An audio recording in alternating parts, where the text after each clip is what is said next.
धाम सिया राम राख्यो सब साखी जनो असुर संग्राम सिया राम करो प्रणाम करम मनमाने करो कृपा सुत सेवक जाने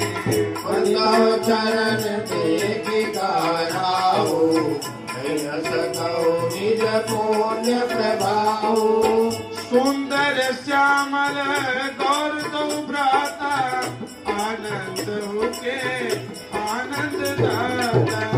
इनक प्रीति परस पर पावनी कह जाए मन भाव सुहावनी सुनऊ नाथ का मुदित विदेहु ब्रह्म जीव सहज सनेहु कोई कोई प्रभु तव नर नाम ब्रह्मचार्य सहज हो प्रसन्न से नाई पद से चले लवाए नागर यवने सो